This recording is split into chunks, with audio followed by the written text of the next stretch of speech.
ॐ तव कथामृतं तप्तजीवनं कविभिरीडितं कल्मषापहं श्रवणमङ्गलं श्रीमदाततं भुवि गृह्णन्ति ये भूरिदा जनाः।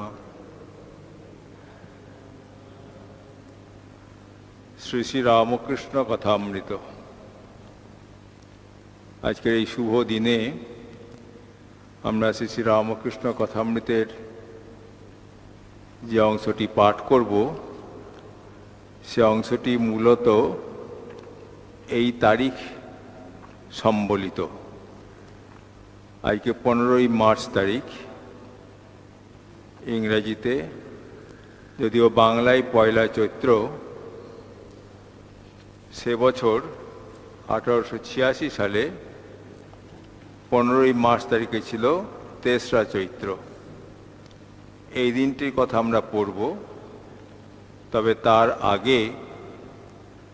আগের দিনটির কথা, 14ই মার্চের কথা একটু পড়তে হবে, কারণ 14ই মার্চের সঙ্গে সঙ্গতি রেখে 15ই মার্চের বিবরণী লিপিবদ্ধ হয়েছে। সেবারও এই 15ই মার্চ সোমবার ছিল। তার আগের দিন 14ই মার্চ, 2রা চৈত্র, ফাল্গুন শুক্লা নবমী তিথি।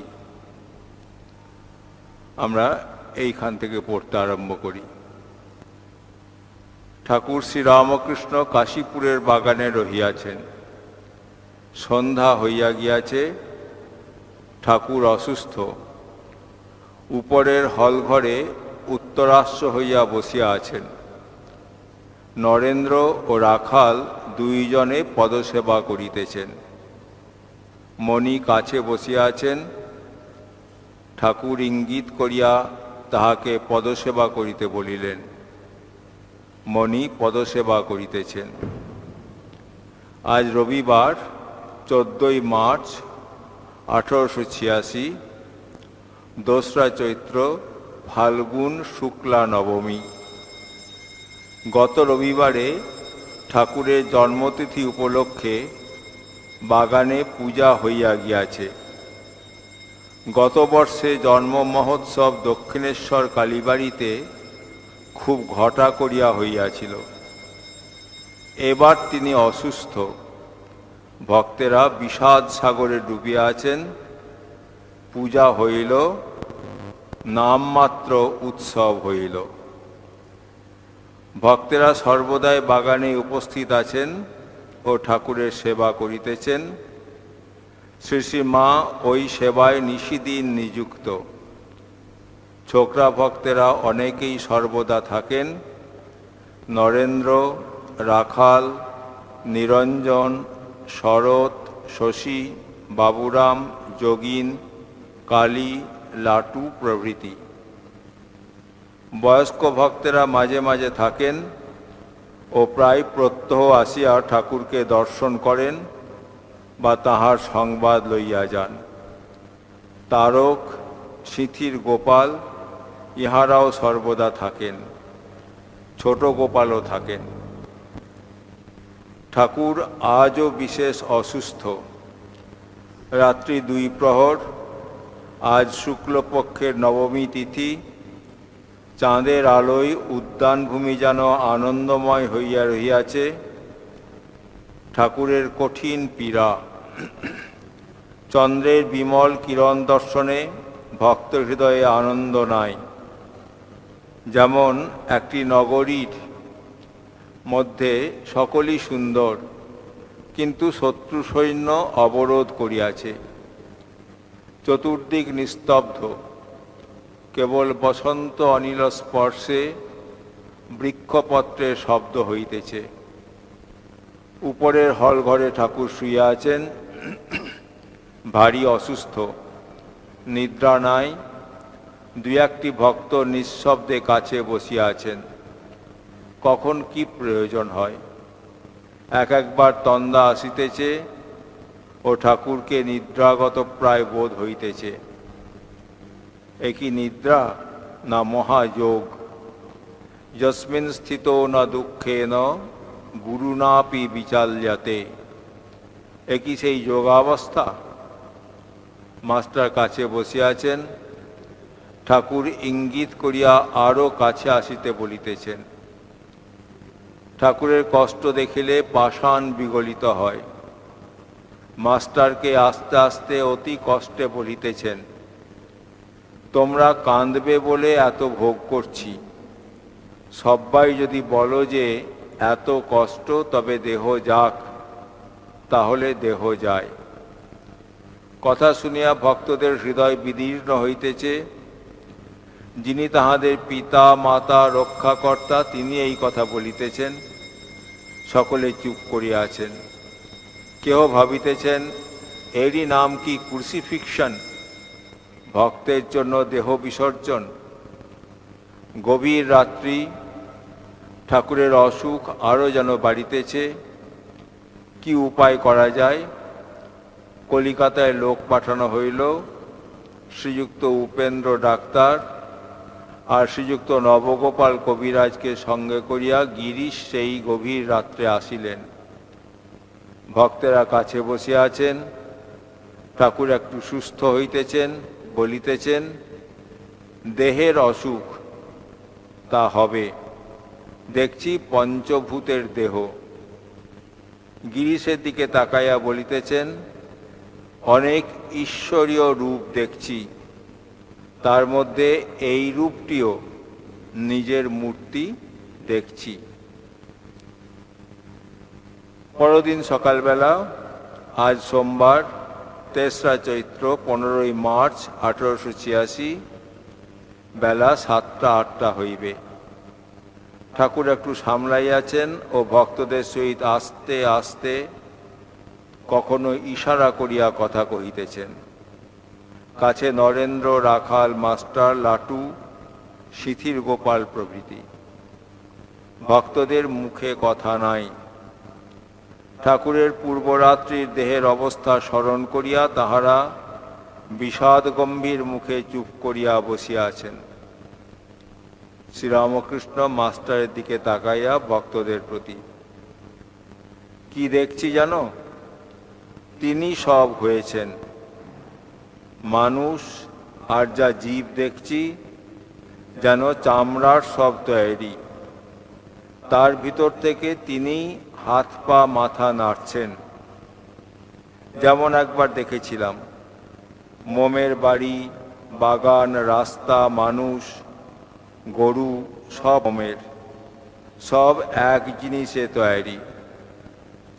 দেখছি সেই কামার, সেই বলি, সেই হরিকাঠ, সেই হাড়িকাঠ হয়েছে। ঠাকুর কি বলিতেছেন, জীবের দুঃখে কাতর হইয়া তিনি নিজের শরীর জীবের মঙ্গলের জন্য বলিদান দিতেছেন। ঈশ্বরী কামার, বলি, হাড়িকাঠ হইয়াছেন।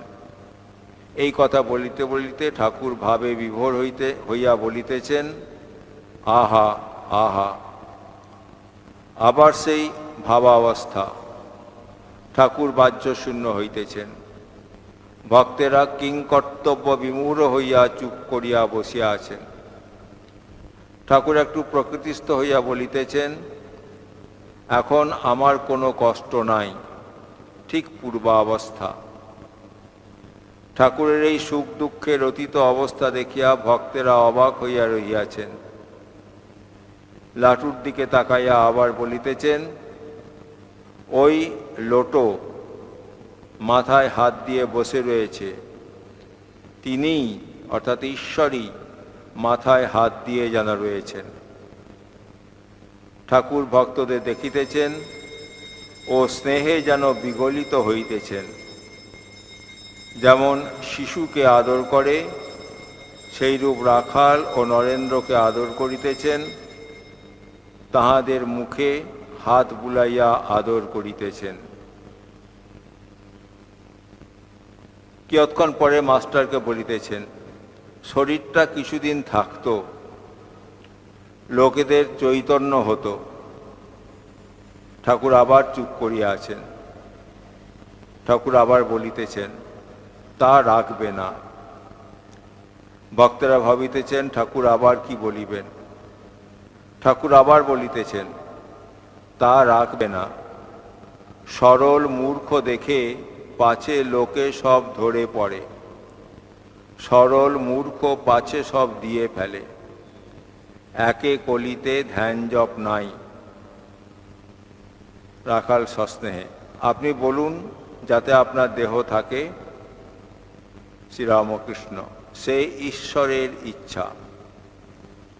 নরেন্দ্র, আপনার ইচ্ছা আর ঈশ্বরের ইচ্ছা এক হয়ে গেছে। ঠাকুর একটু চুপ করিয়া আছেন, যেন কি ভাবিতেছেন। শ্রীরামকৃষ্ণ নরেন্দ্র রাখাল আদি ভক্তের প্রতি, আর বললে কই হয়, এখন দেখছি এক হয়ে গেছে। ননদিনীর ভয়ে কৃষ্ণকে শ্রীমতী বললেন, তুমি হৃদয়ের ভিতর থাকো। যখন আবার ব্যাকুল হয়ে কৃষ্ণকে দর্শন করিতে চাইলেন, এমনি ব্যাকুলতা, যেমন বেড়াল আঁচড় পাঁচড় করে, তখন কিন্তু আর বেরোয় না। রাখাল ভক্তদের প্রতি মৃদুস্বরে গৌর অবতারের কথা বলছেন। ভক্তেরা নিস্তব্ধ হইয়া বসিয়া আছেন। ঠাকুর ভক্তদের সস্নেহে দেখিতেছেন, নিজের হৃদয়ে হাত রাখিলেন। কি বলিবেন? শ্রীরামকৃষ্ণ নরেন্দ্র আদিকে। এর ভিতর দুটি আছেন, একটি তিনি। ভক্তেরা অপেক্ষা করিতেছেন আবার কি বলেন। শ্রীরামকৃষ্ণ, একটি তিনি আর একটি ভক্ত হয়ে আছে। তারই হাত ভেঙেছিল, তারই এই অসুখ করেছে, বুঝেছ? ভক্তেরা চুপ করিয়া আছেন। শ্রীরামকৃষ্ণ, কারেই বা বলবো, কেই বা বুঝবে। কিয়ৎক্ষণ পরে ঠাকুর আবার কথা কহিতেছেন। তিনি মানুষ হয়ে, অবতার হয়ে ভক্তদের সঙ্গে আসেন, ভক্তেরা তাঁরই সঙ্গে আবার চলে যায়। রাখাল, তাই আমাদের আপনি যেন ফেলে না যান।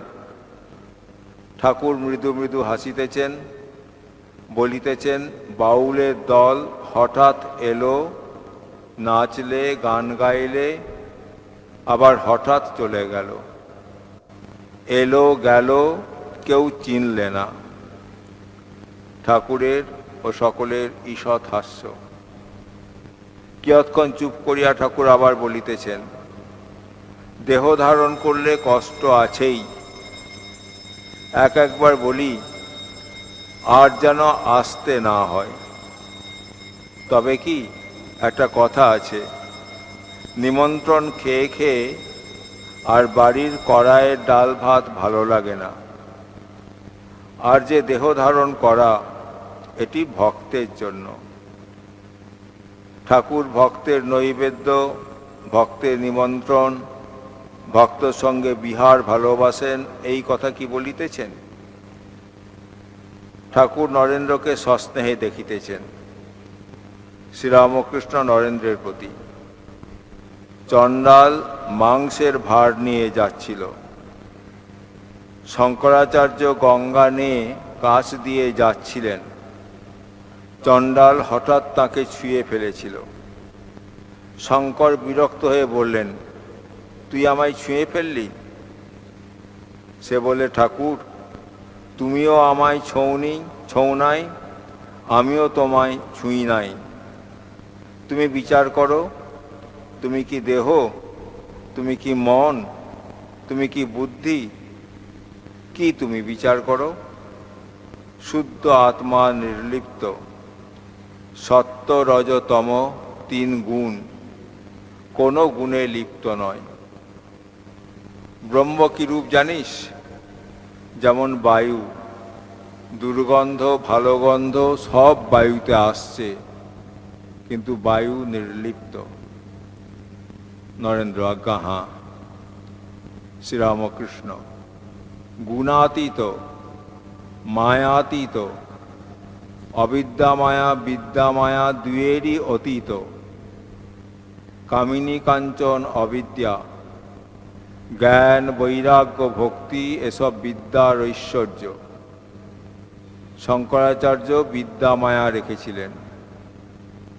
তুমি আর এরা যে আমার জন্য ভাবছ, এই ভাবনা বিদ্যামায়া। বিদ্যামায়া ধরে ধরে সেই ব্রহ্মজ্ঞান লাভ হয়। যেমন সিঁড়ির উপরের পৈটে, তারপরে ছাদ। কেউ কেউ ছাদে পৌঁছানোর পরও সিঁড়িতে আনাগোনা করে। জ্ঞান লাভের পরও বিদ্যার আমি রাখে লোকশিক্ষার জন্য, আবার ভক্তি আস্বাদ করবার জন্য, ভক্তের সঙ্গে বিলাস করবার জন্য। নরেন্দ্রাদি ভক্তেরা চুপ করে আছেন। ঠাকুর কি এ সমস্ত নিজের অবস্থা বলিতেছেন? নরেন্দ্র: কেউ কেউ রাগে আমার উপর, ত্যাগ করবার কথায়। শ্রীরামকৃষ্ণ মৃদুস্বরে: ত্যাগ দরকার। ঠাকুর নিজের শরীরের অঙ্গ প্রত্যঙ্গ দেখাইয়া বলিতেছেন, একটা জিনিসের পর যদি আর একটা জিনিস থাকে, প্রথম জিনিসটা পেতে গেলে ও জিনিসটা সরাতে হবে না? একটা না সরালে আর একটা কি পাওয়া যায়? নরেন্দ্র: আজ্ঞা হাঁ। শ্রীরামকৃষ্ণ নরেন্দ্রকে মৃদু স্বরে: সেই ময় দেখলে আর কিছু কি দেখা যায়? নরেন্দ্র: সংসার ত্যাগ করতে হবেই। শ্রীরামকৃষ্ণ: যা বললুম, সেই ময় দেখলে আর কিছু কি দেখা যায়? সংসার ফংসার আর কিছু দেখা যায়? তবে মনে ত্যাগ। এখানে যারা আসে কেউ সংসারী নয়। কারু কারু একটু ইচ্ছা ছিল মেয়ে মানুষের সঙ্গে থাকা, রাখাল মাস্টার প্রভৃতির ঈষৎ হাস্য, সেই ইচ্ছাটুকু হয়ে গেল। ঠাকুর নরেন্দ্রকে সস্নেহে দেখিতেছেন, দেখিতে দেখিতে যেন আনন্দে পরিপূর্ণ হইতেছেন। ভক্তদের দিকে তাকাইয়া বলিতেছেন, খুব। নরেন্দ্র ঠাকুরকে সহাস্যে বলিতেছেন, খুব কি? শ্রীরামকৃষ্ণ সহাস্যে: খুব ত্যাগ হয়ে আসছে। নরেন্দ্র ও ভক্তেরা চুপ করিয়া আছেন ও ঠাকুরকে দেখিতেছেন। এইবার রাখাল কথা কহিতেছেন। রাখাল ঠাকুরকে সহাস্যে: নরেন্দ্র আপনাকে খুব বুঝছে। ঠাকুর হাসিতেছেন ও বলিতেছেন, হ্যাঁ, আবার দেখছি অনেকে বুঝছে। মাস্টারের প্রতি না আগা? মাস্টার: আজ্ঞা হাঁ। ঠাকুর নরেন্দ্র ও মণিকে দেখিতেছেন ও হস্তের দ্বারা ইঙ্গিত করিয়া রাখাল আদি ভক্তদিগকে দেখাইতেছেন। প্রথম ইঙ্গিত করিয়া নরেন্দ্রকে দেখাইলেন, তারপর মণিকে দেখাইলেন। রাখাল ঠাকুরের ইঙ্গিত বুঝিয়াছেন ও কথা কহিতেছেন। রাখাল সহস্রে শ্রীরামকৃষ্ণের প্রতি: আপনি বলছেন নরেন্দ্রের বীর ভাব আর এর সখী ভাব। ঠাকুর হাসিতেছেন। নরেন্দ্র সহাস্যে: ইনি বেশি কথা কন না, আর লাজুক, তাই বুঝি বলছেন। শ্রীরামকৃষ্ণ সহাস্যে নরেন্দ্রকে: আচ্ছা, আমার কি ভাব? নরেন্দ্র: বীর ভাব, সখী ভাব, সব ভাব। ঠাকুর এই কথা শুনিয়া যেন ভাবে পূর্ণ হইলেন। হৃদয়ে হাত রাখিয়া কি বলিতেছেন। শ্রীরামকৃষ্ণ নরেন্দ্রাদি ভক্তদিগকে: দেখছি এর ভিতর থেকেই যা কিছু। নরেন্দ্রকে ইঙ্গিত করিয়া ঠাকুর জিজ্ঞাসা করিতেছেন, কি বুঝলি? নরেন্দ্র: যা কিছু, অর্থাৎ যত শ্রেষ্ঠ পদার্থ সব আপনার ভিতর থেকে। শ্রীরামকৃষ্ণ রাখালের প্রতি আনন্দে: দেখছিস? ঠাকুর নরেন্দ্রকে একটু গান গাইতে বলিতেছেন। নরেন্দ্র সুর করিয়া গাহিতেছেন। নরেন্দ্রের ত্যাগের ভাব গাহিতেছেন। নলিনী দলগত জলমতি তরলম তদপদ জীবনম অতিশয় চপলম সনমিহ সজ্জন সঙ্গতি রেকা ভবতি ভবার্ণব তরণে নৌকা। দু এক চরণ গানের পরই ঠাকুর নরেন্দ্রকে ইঙ্গিত করিয়া বলিতেছেন, ও কি, ওসব ভাব অতি সামান্য। নরেন্দ্র এইবার সখী ভাবের গান গাইতেছেন। কাহে সই জিয়ত মরত কি বিধান, ব্রজ কি কিশোর সই, কাহা গেল ভাগ হই, ব্রজজন টুটায়ল পরাণ। মিলি সই নাগরী ভুলি গই মাধব, রূপবিহীন গোপ কুমারী, কো জানে পিয়সই রসময় প্রেমিক, হেন বধূ রূপ কি ভিখারি।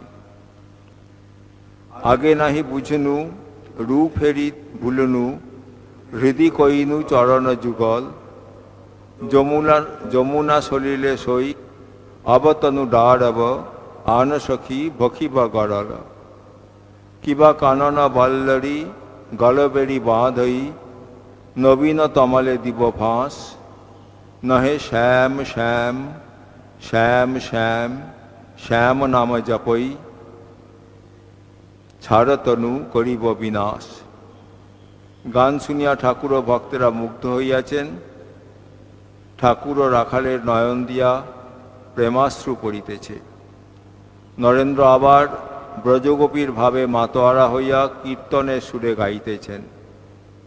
তুমি আমার আমার বধূ, কি বলি কি বলি তোমায় বলি নাথ, কি জানি কি বলি আমি অভাগিনী নারী জাতি।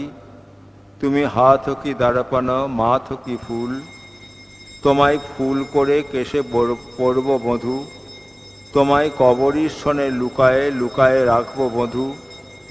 শ্যামফুল পড়িলে কেউ নখতে নাড়বে, তুমি নয়নের অঞ্জন বয়ানের তাম্বুল, তোমায় শ্যাম অঞ্জন করে এঁখে পরব বধূ।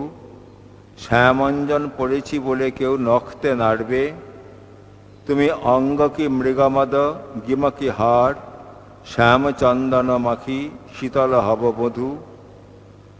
তোমার হার কণ্ঠে পরব বধূ, তুমি দেহ কি সর্বস্ব গেহ কি সার, পাখি কো পাক मीन को पानी, तैसे हम বধূ তুয়া মানি। এই দুই দিনের বর্ণনাতে ঠাকুর কয়েকটি ভাব দিয়েছেন। এক নম্বর হচ্ছে তার নিজ স্বরূপ তিনি প্রকট করছেন।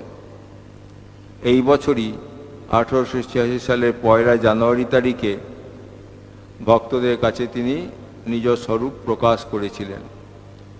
যে দিনটি আত্মপ্রকাশে অভয়দানের দিন বলে পূজ্যপাদ স্বামী শারদানন্দজি মহারাজ লীলা প্রসঙ্গে উল্লেখ করেছেন। ভক্তেরা যে দিনটিকে কল্পতরু দিবস বলে। এই দিনে ভগবান শ্রীরামকৃষ্ণ তার নিজের ভাষায় হাটে হাঁড়ি ভেঙে দিয়েছেন। একটা হাঁড়িতে কিছু আছে, সবাই জিজ্ঞেস করছে কি আছে কি আছে, কতজনকে আলাদা করে বলবে। সেই লোকটি হাটে গিয়ে লোক যখন সবাই একত্রিত হয়েছে সেইখানে হাঁড়িটি ভেঙে দেখিয়ে দিল তার ভিতর কি আছে। ভগবান শ্রীরামকৃষ্ণ যেহেতু নররূপ ধারণ করেছেন, নরদেহের যে সীমা সেটিকে তিনি নিজে স্বীকার করে নিয়েছেন এবং তার এরকম একটি ইচ্ছাই থাকে যে নরদেহ ধারণ করলেও যাতে মানুষ তাকে বুঝতে না পারে, তিনি যোগমায়ার দ্বারা নিজেকে আবৃত করে রাখেন। যেমন বলেছেন শ্রীমদ্ ভগবদ্ গীতাতে, না হং প্রকাশ সর্বস্ব যোগমায়া সমাবৃত। এই যোগমায়ার দ্বারা তিনি নিজেকে আবৃত করে রাখার ফলে মানুষ বুঝতে পারছে না। কেউ ভাবছে ইনি বুঝি সিদ্ধ সাধক, কেউ ভাবছেন শুধুমাত্র সাধক, কেউ ভাবছেন ইনি সাক্ষাৎ ভগবান অবতীর্ণ হয়েছেন। যার যেরকম ক্ষমতা সেই অনুসারে মানুষ ভাবছে, কিন্তু ঠিক স্বরূপটি তার কি এটি মানুষ বুঝতে পারছে না। তিনি কৃপা করে যখন কাউকে তার স্বরূপ উদ্ঘাটিত করেন তখনই মানুষ তাকে চিনতে পারে। এই 1 জানুয়ারি তারিখটি তিনি বেছে রেখেছিলেন তার স্বরূপ উদ্ঘাটনের জন্য বোধ হয়। এই দিনটিতে ভক্তরা একত্রিত হয়েছেন, ছুটির দিন বলে অনেক ভক্ত এসেছেন। তাদের সামনে তিনি নিজেকে খুলে ধরেছেন। সাধারণভাবে তিনি বড় দিনহীনভাবে থাকতেন। তাকে কেউ বড় করলে তিনি বলতেন, না না, আমি রেণুর রেণু, দাসের দাস ইত্যাদি বলতেন। তার এই দিনহীন ভাবটি খুব লক্ষণীয় ছিল। অহংকারকে একেবারে সম্পূর্ণ নাশ করে দিয়ে তিনি যে সাধারণ মানুষের মতোই এইটি যেন বোঝাতে চাইতেন। কিন্তু কখনো কখনো তার মধ্যে সেই দেবভাব যখন প্রকাশিত হতো, তখন তিনি কোনো কোনো ভক্তের কাছে কখনো কখনো নিজ স্বরূপ উদ্ঘাটিত করে তাকে জিজ্ঞাসা করেছেন, তুই কি চাস বল। ভক্ত যা কিছু চাইবে তাই দেবার ক্ষমতা তার আছে বলেই তিনি এটি বলতেন। এটি একমাত্র ঈশ্বরের পক্ষেই সম্ভব। যা কিছু মানুষ চাইতে পারে, সমস্ত কিছু পূরণ করার ক্ষমতা একমাত্র ঈশ্বরেরই সম্ভব। তার সেই ঈশ্বর ভাবটি কখনো কখনো কারো কাছে তিনি প্রকাশ করেছেন। কিন্তু এই দিনটিতে, 1 জানুয়ারি তারিখে, তিনি সকলের কাছে নিজেকে আবরণ থেকে যেন মুক্ত করলেন। যখন গিরিশবাবুকে উপলক্ষ করে জিজ্ঞাসা করলেন যে গিরিশবাবু কেন তাকে এই সমস্ত কথা বলেন, আসলে গিরিশবাবু খুব বিশ্বাস ছিল সাক্ষাৎ ভগবানই পূর্ণ ব্রহ্ম নারায়ণ তিনি নররূপ ধরে এসেছেন, কামারপুকুরে জন্মগ্রহণ করেছেন এবং তাদের কাছে তিনি এখন এইভাবে আছেন। তিনি যে অসুখ হয়েছে দেখাচ্ছেন, এটি তার দেখানো মাত্র, আসলে তিনি কিন্তু এসবের ঊর্ধ্বে। এরকম ভাব গিরিশবাবুকে প্রচার করছেন, তিনি সাক্ষাৎ ভগবানের অবতার, এটি প্রচার করছেন।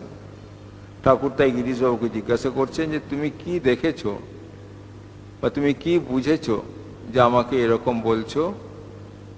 গিরিশবাবু তখন একটু অপ্রতিভ না হয়ে, একটুও চিন্তা না করে, নতজানু হয়ে করজোড়ে ঊর্ধ্বমুখে ঠাকুরের দিকে তাকিয়ে বললেন যে ব্যাস বাল্মীকি যার হত্যা করতে পারে না, আমি তার কি বলবো। ব্যাসদেব শ্রীকৃষ্ণের জীবন কথা লিখেছেন, বাল্মীকি শ্রীরামচন্দ্রের জীবন কথা লিখেছেন। যে শ্রী ভগবান রাম রূপে, যে শ্রী ভগবান কৃষ্ণ রূপে অবতীর্ণ হয়েছেন, তিনি আবার এবার রামকৃষ্ণ রূপে অবতীর্ণ হয়েছেন।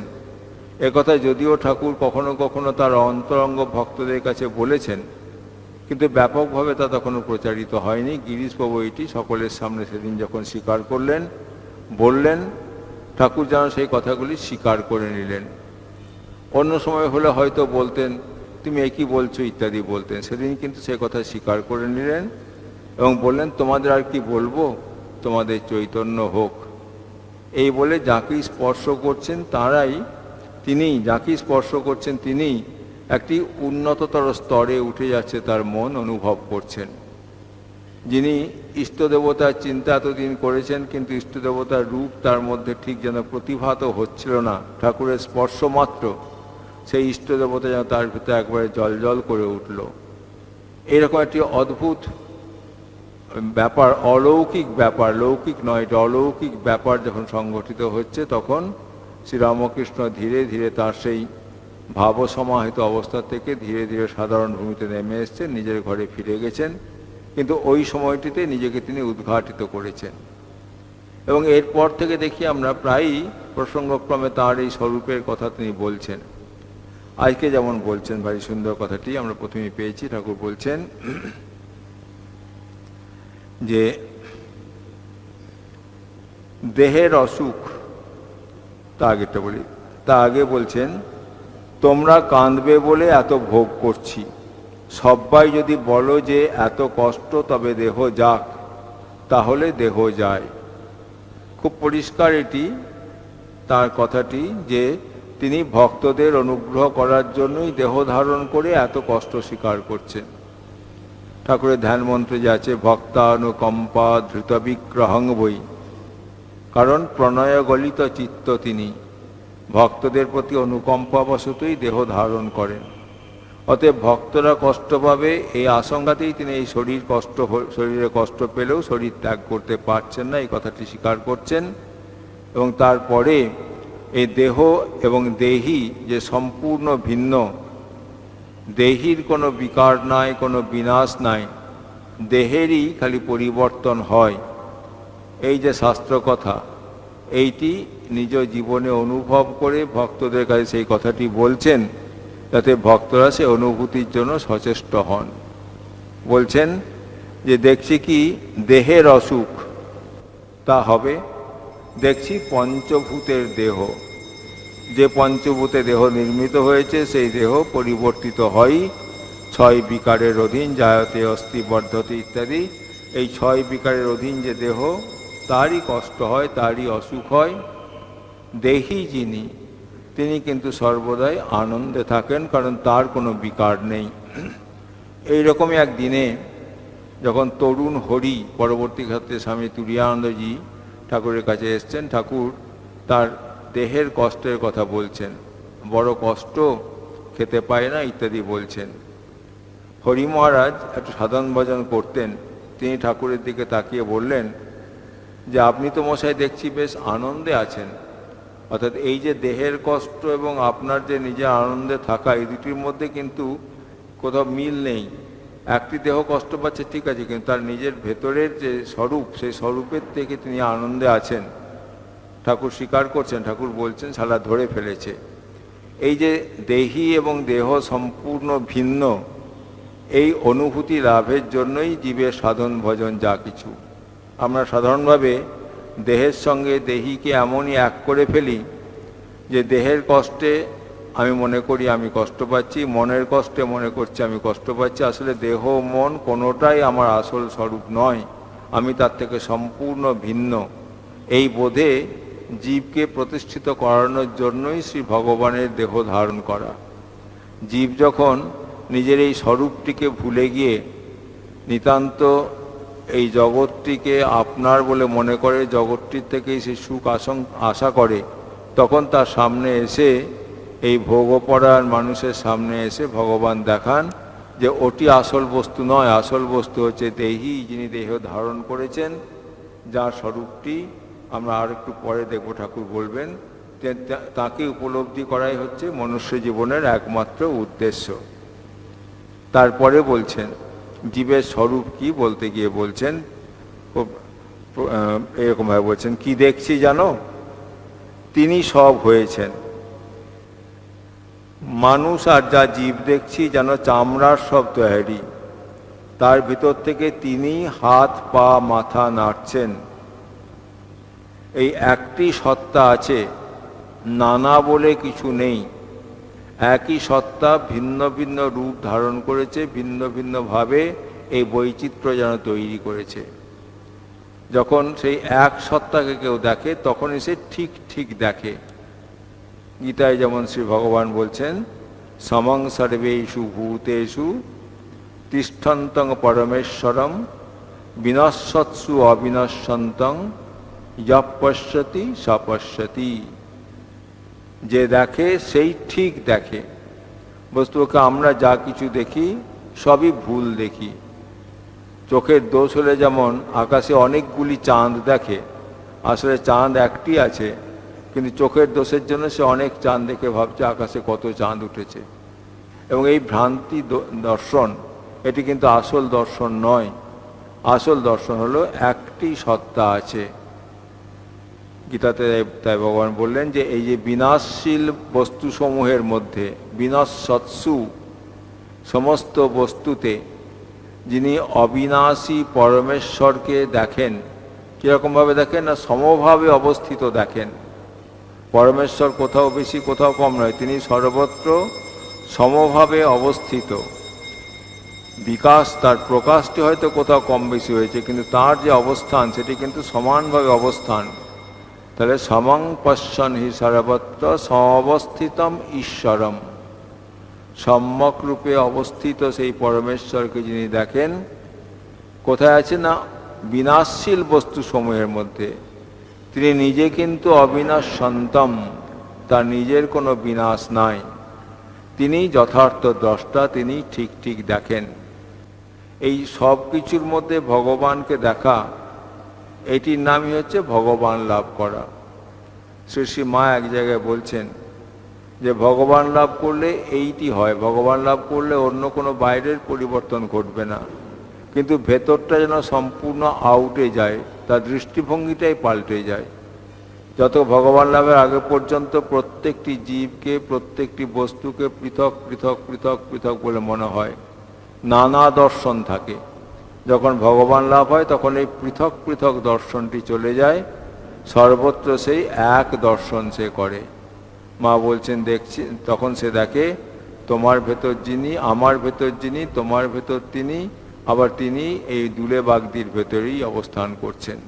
এই যে সকলের ভেতর সমভাবে অবস্থিত যে পরমেশ্বর, তাকে দর্শন করার নামই হচ্ছে ঠিক দর্শন, তাকে দর্শন করার নামই হচ্ছে ভগবান লাভ।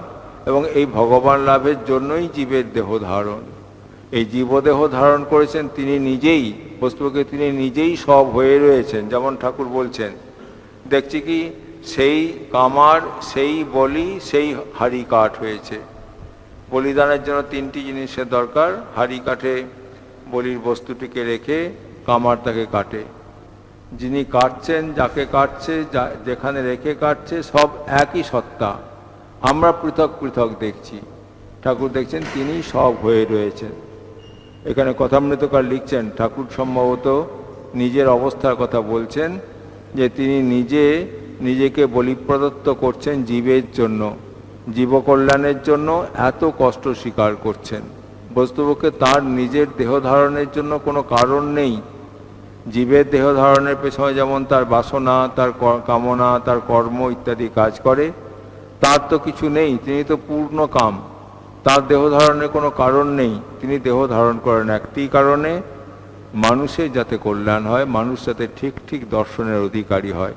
এবং সেই অবস্থা দেখানোর জন্যই ঠাকুরের আজকের দিনটির কথা বিশেষ করে পড়ছি, যে ঠাকুর এই অবস্থাটি যে লাভ করা যায় এবং লাভ করে যে কীরকম অবস্থায় মানুষ পৌঁছাতে পারে সেইটি এখানে দেখাচ্ছেন, যে তিনি সব কিছু হয়ে রয়েছেন। বলছে ওই যে নোটো সামনে বসে আছে, লাটু মহারাজকে দেখিয়ে বলছেন, দেখছি কি তিনি মাথায় হাত দিয়ে বসে আছেন, তিনি লাটু মহারাজকে পৃথক কোনো সত্তা হিসেবে দেখছেন না। শ্রী শ্রী মা একবার তার দর্শনের কথা প্রসঙ্গে বলছেন, দেখছি কি তিনি সব হয়ে রয়েছেন। নৈবেদ্যের ওপর ডেও পিঁপড়ে ঘুরে বেড়াচ্ছে, ডেও পিঁপড়ে সরাতে গিয়ে দেখছি তিনি নিজেই সেই হয়ে রয়েছেন, সেই মুখ, সেই চোখ, সেই হাত, সেই পা।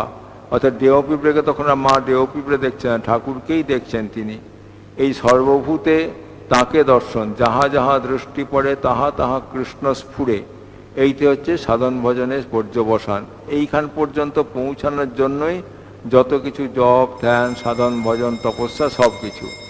যদি এই দিকে না কেউ এগোই, সাধন ভজন জপ ধ্যান যাই করুক, সেই জপ ধ্যানের অহংকার বৃদ্ধি পায় মাত্র, কিন্তু এই দিকে অগ্রসর হওয়াটাই হচ্ছে মূল লক্ষ্য। যত মানুষ জপ করতে থাকে, যত মানুষ ভগবানকে ডাকতে থাকে, তত তার ভেতরের আবরণগুলি খুলতে থাকে, তত সে নিজেকে যে পৃথক করে রেখেছে অন্যের থেকে, সে পৃথক করা জিনিসগুলি সরতে থাকে, এবং তখন সে ভগবানের সঙ্গে নিজেকে এক দেখে এবং তার সঙ্গে সকলকে এক দেখে। এই সর্বত্র সমদর্শন, এই সমদর্শনে সে পৌঁছায়। ঠাকুর ভক্তদের দেখছেন, তার সমস্ত স্নেহ যেন সেখান থেকে উতলে উঠছে। নিজের শরীরের এত কষ্ট, কিন্তু সেদিকে খেয়াল নেই। ভক্তদের জন্য তিনি দেহ ধারণ করেছেন, ভক্তদের যাতে সুখ হয়, যাতে আনন্দ হয়, তাই তিনি দেখছেন। এই কাশীপুরে একটি দিনের বর্ণনা আছে এরকম, গিরিশবাবু এসেছেন, তাকে কিছু খাওয়ানোর জন্য ঠাকুর একটু যেন বিশেষ ব্যাকুল হয়েছেন। তার জন্য কিছু খাবার আনানো হয়েছে, ফাগুর দোকানের বিখ্যাত কচুরি আনানো হয়েছে। গিরিশবাবু খাচ্ছেন। গিরিশবাবুকে জল দিতে হবে, ঠান্ডা জল গরমে দিয়ে দিতে হবে। ঠাকুর কাউকে বলছেন না, নিজেই অতি কষ্টে, তখন ঠাকুরের নড়াচড়া করতেও কষ্ট, অতি কষ্টে সেই পুজোর কাছে গেছেন, সেখানে গিয়ে জল ঢেলেছেন, জলটি হাতে নিয়ে দেখছেন যথেষ্ট ঠান্ডা কিনা। যখন দেখলেন যথেষ্ট ঠান্ডা নয়, কিন্তু আর কোনো বিকল্প না থাকার জন্য অগত্যা যেন সেই জলই গিরিশবাবুকে দিচ্ছেন। যারা দেখছেন তাদের সকলের অন্তর বিগলিত হচ্ছে, কিন্তু ঠাকুর নিজে হাতে সেটি করছেন। এই যে ভক্তদের জন্য তার এই দেহ ধারণ, বস্তুপক্ষে গীতাতে শ্রী ভগবান বলছেন তিনি আসেন পরিত্রাণায় সাধুনাং বিনাশায় চ দুষ্কৃতাং ধর্ম সংস্থাপনার্থায়, সব আছে, কিন্তু তার সঙ্গে এটিও যুক্ত আছে, এই সাধুদের পরিত্রাণ করার সঙ্গে সঙ্গে ভক্তদের সঙ্গে তিনি তার নিত্য যে বিলাস, সেই বিলাসটি করতে তিনি ভালোবাসেন। যেমন বলছেন, এই নিমন্ত্রণ বাড়িতে খেয়ে খেয়ে নিজের বাড়িতে যেন কড়াইয়ের ডালের প্রতি অরুচি ধরে গেছে। এত কষ্ট হয় প্রতিবার এসে, দেহ ধারণ করে এসে বহু কষ্ট স্বীকার করতে হয়, মানুষের জীবনের যাবতীয় দুঃখ, যাবতীয় কষ্ট সব স্বীকার করতে হয়।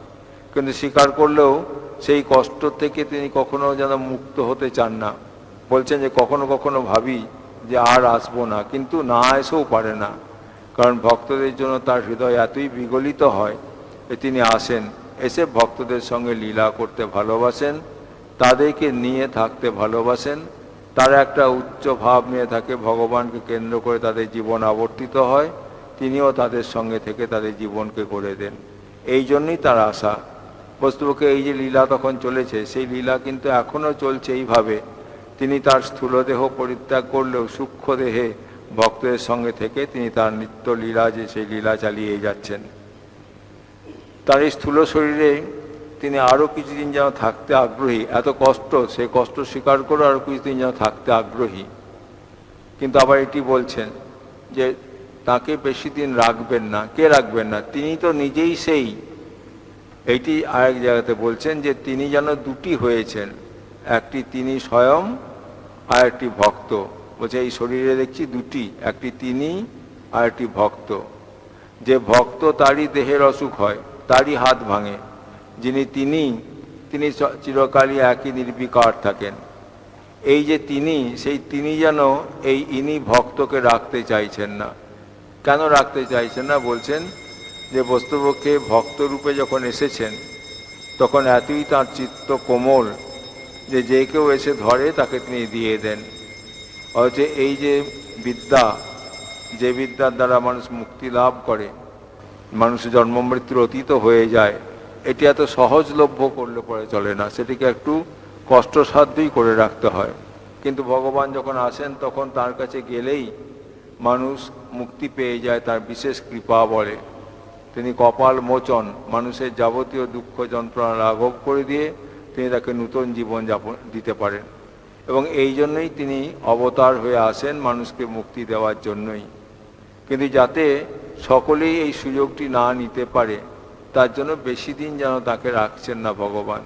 তার বক্তব্যই যে তার ভেতরে যে ভগবৎ সত্তাটি আছে সেটি যেন তাকে গুটিয়ে রাখতে চাইছে। আরেক জায়গায় ঠাকুর বলছে অন্য জায়গায় যে অবতার কেমন জানো? এই যেন রাজার ছদ্মবেশে নিজ রাজ্য দেখতে আসা। ছদ্মবেশে রাজা মাঝে মাঝে বেরিয়ে আসেন, রাজ্যের প্রজারা কেমন আছে তাদের সঙ্গে মিশে, তাদের মতো জীবনযাপন করে, তাদের সঙ্গে মিশে, তাদের সুখ দুঃখের অংশীদার হয়ে কি করে তারা এই দুঃখের পারে যেতে পারে সেই পথ দেখাতে থাকেন, সেটি ছদ্মবেশ ধারণ করে। এবং সকলেই তখন তাকে ভালোবাসে, তার সঙ্গে বেশ থাকতে ভালোবাসে। কিন্তু বলছেন, কিন্তু যখনই জানাজানি কানাকানি হয়ে যায় তখনই তিনি সেখান থেকে চলে যান। যখন এটি প্রচার হয়ে যায় তিনি রাজা স্বয়ং ছদ্মবেশ ধরে এসেছেন, তখন তার এই খেলাটি যেন নষ্ট হয়ে যাচ্ছে। তিনি তো ভক্তরূপে ভক্তের সঙ্গে মিশছেন, তাদেরকে এগিয়ে নিয়ে যাচ্ছেন, কিন্তু যখন জানাজানি হয়ে যায় তিনি রাজা, তখন তিনি সেখান থেকে নিজেকে গুটিয়ে নেন। কারণ যখনই রাজা বুদ্ধি আসে মানুষের মধ্যে, তখনই ঐশ্বর্য বুদ্ধি আসার জন্য এই মধুর ভাবটি নষ্ট হয়ে যায়। ভগবান এই মাধুর্য লীলা করতে ভালোবাসেন। তার এই ঐশ্বর্য দিয়ে মানুষকে তার দিকে আকর্ষণ করার থেকে তার এই মধুর ভাবটি দেখিয়ে তার সঙ্গে সম্পর্ক স্থাপন করিয়ে যাতে জীব তার দিকে এগিয়ে যেতে পারে সেই পথ দেখানোর জন্যই তিনি আসেন। তাই যত দিন যায়, যত তার স্বরূপ প্রকাশিত হতে থাকে, তত তার যেন যাওয়ার দিনও, এই লীলা সংবরণ করার দিনও যেন এগিয়ে আসে। বলছেন, এখন বলছেন যে শরীরটা কিছুদিন থাকতো, লোকেদের চৈতন্য হতো, কিন্তু রাখবে না।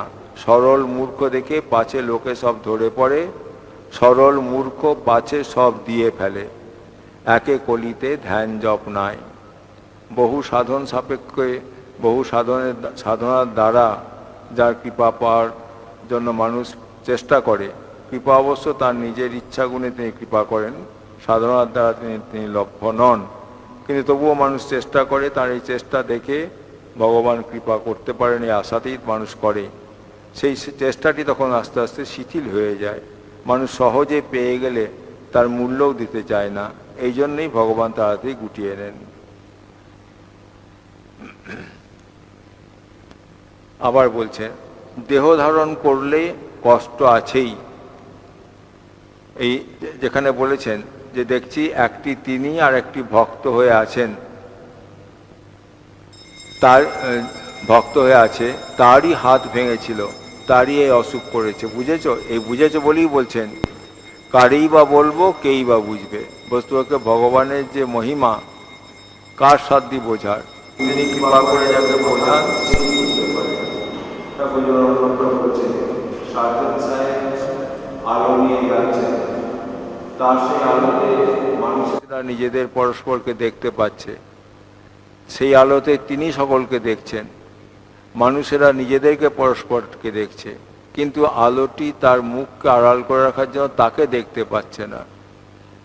তিনি যদি কৃপা করে কখনো আলোটি তার নিজের মুখের দিকে ধরেন, তখনই মানুষের কাছে তার স্বরূপ উদ্ঘাটিত হয়। এজন্য বলছেন, ভক্ত যেন প্রার্থনা করেন, সার্জন সাহেব একবার আলোটি তোমার নিজের মুখের দিকে ধরো। এই বলছে, কারই বা বলি, কেই বা বুঝবে। বস্তুকে বোঝার সামর্থ্য নেই, তিনি যাকে কৃপা করে বোঝান সেই বুঝতে পারে। এই দেহ ধারণ করে কষ্ট আছে সত্যি কথায়, এবং বলছেন এক একবার বলি আর যেন আসতে না হয়, এরকম ভাবনা তো তার হয়।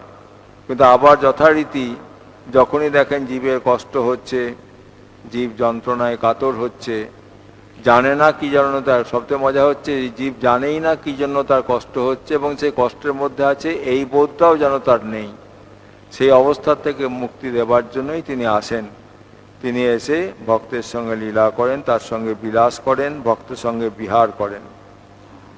নরেন্দ্রনাথকে তিনি শাস্ত্রের মূল কথা শেখাচ্ছেন, যে বস্তুপক্ষে ব্রহ্ম নির্লিপ্ত, তিনি কোনো গুণের বশ নন। সত্য রজতম 3 গুণ দিয়ে জীবের জীবন নিয়ন্ত্রিত হয়, তিনি সমস্ত গুণের অতীত।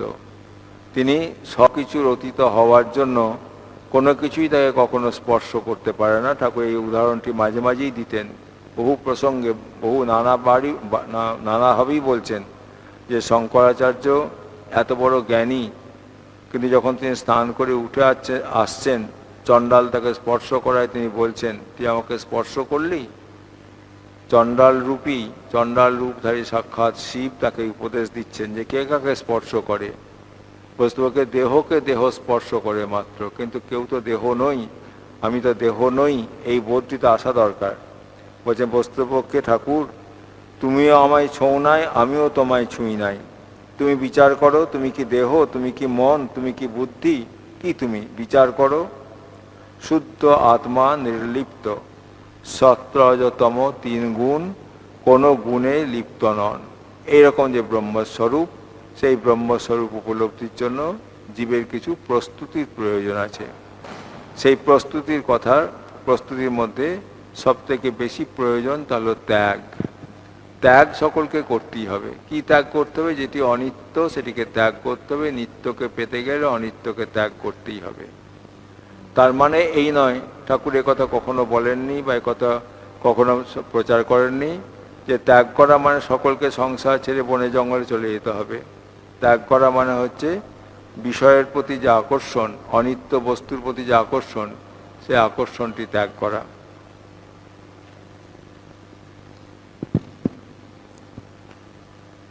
নরেন্দ্রনাথ এবং রাখালকে ঠাকুর সস্নেহে আদর করছেন এবং তাদের বলছেন যে কিভাবে তাদেরকে এগিয়ে যেতে হবে বলছেন এটি।